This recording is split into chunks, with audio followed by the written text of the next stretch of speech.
हमको किसे लेके जा रहे हैं? हमारी नौकरी जा रही है, हम वापस आने देंगे इससे और हमें सैलरी नहीं आ रही, 5 महीने हो गए। पकड़ के लेके जा रहे हैं जंतर मंतर, हमें सैलरी नहीं दे रहे हैं ये लोग। जबरन उठा के ले जा रहे हैं आप, जबरन उठा के लेके जा रहे हैं। उठा के लेके जा रहे हैं, जंतर मंतर लेके जा रहे हैं।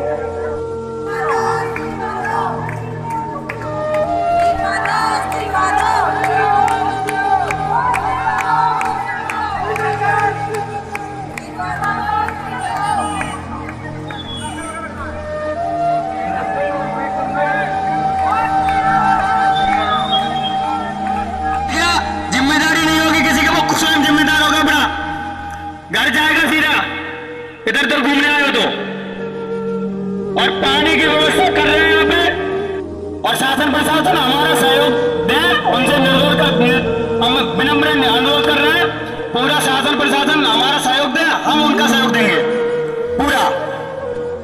पिछले 5 महीने से मार्शलों का वेतन नहीं दिया जा रहा है। वेतन बोले तो मेहनत का मेहनताना।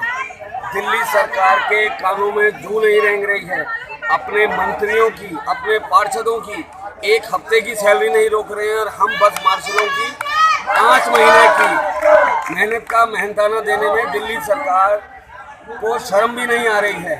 अब तक कोई भी दिल्ली सरकार का मंत्री संतरी हमारे बीच में आकर हमारे कहाँ आप लोगों ने कहाँ आप लोग गए, कहाँ प्रदर्शन करा है आपने? आईपीडी को किया है हमने, ये आपका सचिवालय किया है हमने, सीएम हाउस किया है हमने, आपका ये एलजी हाउस किया है। कोई आश्वासन नहीं मिला। हमने राजघाट डिपो, 3 दिन से राजघाट डिपो में थे, लेकिन उसके बावजूद भी दिल्ली सरकार के कानों में जू नहीं रेंग रही है। ट्रांसपोर्ट मंत्री का कहना है कि आप लोगों को हटाया नहीं जाएगा, मार्शलों की जगह होमगार्ड बना के डिप्लॉय किया जाएगा। ट्रांसपोर्ट मिनिस्टर ने एक कान जो सीधा पकड़ा जा सकता था, उसको हाथ घुमा के पकड़ लिया है कि हम इन्हें होमगार्ड में डालेंगे।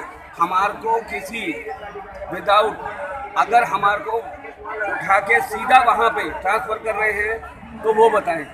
वो सिर्फ हमारे को एक गोली दे रहे हैं कि हम इनको होमगार्ड में डाल रहे हैं। होमगार्ड हमारे को कभी भी अपने विदाउट प्रोटोकॉल के नहीं लेगा। होमगार्ड का पूरा प्रोटोकॉल है, पूरा उसका वो है अपना एक सिस्टम। उसके आधार पे अगर वो हमारे सिविल डिफेंस वॉलंटियर्स को रखता है तो 100 अगर मार्शल हैं तो 100 में से 1 मार्शल ही उसमें हो पाएगा उनके प्रोटोकॉल। तो आप लोग अब आप लोग क्या चाहते हैं? एज इतनी हो चुकी है, 8 साल बाद अगर हमारे को ये कहा जाएगा कि आपको प्रोटोकॉल से रखा जाएगा तो उसमें कौन पास कर पाएगा? क्योंकि एज फैक्टर से गए, हेल्थ से गए, उसके बावजूद दिल्ली सरकार लॉलीपॉप देने के अलावा और कुछ नहीं कर रही है। तो अब आप लोग क्या चाहते हैं?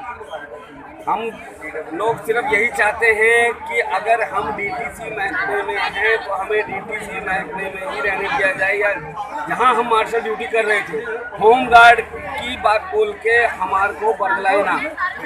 आप लोग ये चाह रहे हैं कि डीटीसी में ही डीटीसी का लोगो लगा के आप लोगों को रोजगार दिया जाए? डीटीसी में ही हमें रखा जाए और उससे हमारे को डीटीसी का ही लोगो मिले। आप महीने से हमें हमारा वेतन नहीं जाए, प्लस हमें सुनने में आ रहा है कि 1 तारीख से हमारा रोजगार छीना जा रहा है। हमारे छोटे छोटे बच्चे हैं, उनकी पढ़ाई के लिए हमारे पास पैसे नहीं है। जिसे मीडिया वाले होते हैं उसके पीछे सारे छक्का लगा लेते हैं बैठ के, जिसका मीडिया काम है आपके बीच में आ जाएगा तो आपके बीच में काम करेंगे। कहते 5-6 महीने हो गए। ठीक है, जैसे ये वाला है ऐसा मत करो, अब बीच में आके और इस पे जगह मत छोड़ो, जगह कवर करके रखो, जगह पे बैठे रहो, क्योंकि ऐसी नहीं ज्यादा जनसंख्या दिखनी चाहिए हमारी। आप ये मत सोचो आप आ गए हो, अपनी जनसंख्या दिखाओ जितने हम आए हो। ऐसा लगता है 500 आदमी नहीं पहुँचते और पहुँचते 1000। आदित्य भाई किसी में कन्वर्ट किया जाए और कोई बात नहीं, हमारे वेतन हमें टाइम पर वापस करें। एक ही होता है, 6 महीने से आपको सैलरी नहीं मिली है तो घर कैसे चल रहा है? बैठ जाओ। और हम ब्याज पे पैसे मांगते हैं तो हमें 5%, 10%, 20% पे भी मैंने बाहर से पैसे लिए हैं। अब तो देना भी बंद कर दिया है लोग। कह रहे हैं कि तुम पहले ही पैसे नहीं वापस कर रहे हो, बच्चों की स्कूल की फीस नहीं जा रही है। प्रिंसिपल स्कूल वाले सब घर से भेज रहे हैं कि वापस नहीं कर जाओ। यहाँ पे बताओ ट्यूशन की फीस, राशन खत्म हो रहा है, बताओ क्या करें? घर में परेशानी है, दवाई गोली कहाँ से लेके आए बताओ? हाँ जी, वही जिम्मेदार है हमें। पहले तो लगा दिया, अब हटा रहे करे होमगार्ड वगैरह क्या सारा पता, हमारी एज भी नहीं रहेगी, बताओ हम कैसे भर्ती हो जाए उसमें। आने के लिए मजबूर कर दिया है। फिर चाहे वो किसान वर्ग हो,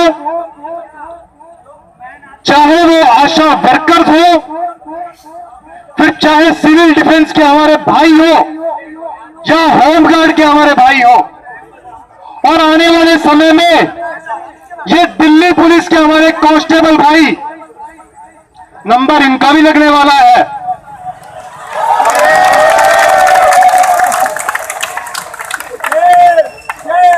मैं बात करना चाहूंगा, मैं चाहता हूं कि जितने भी हमारे साथी सुन रहे हैं, जितने भी कांस्टेबल हेड कांस्टेबल हैं, मैं बात इसलिए उनकी कर रहा हूं, पहले नंबर उन्हीं का लगेगा। जिसकी संख्या ज्यादा, पहले नंबर उसका। इन सरकारों ने सबकी छुट्टी करने का प्रोग्राम बनाया है, क्योंकि ये षड्यंत्र है फोर्थ इंडस्ट्रियल रेवोल्यूशन का, चौथा औद्योगिक उन्नति, और उसके तहत आप सभी की नौकरियां जो है वो खाई जा रही हैं।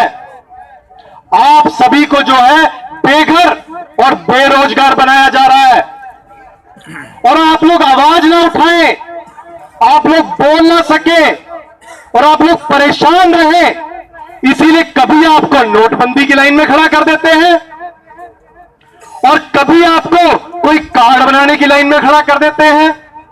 फिर कहते हैं शरीरों में वो सुइयां लगवा लो, जिसका टेस्ट नहीं हुआ, जो इमरजेंसी यूज ऑथराइजेशन में थी। आप सुई का मतलब समझ रहे हो ना, आप ही का इस्तेमाल किया गया था उसके लिए।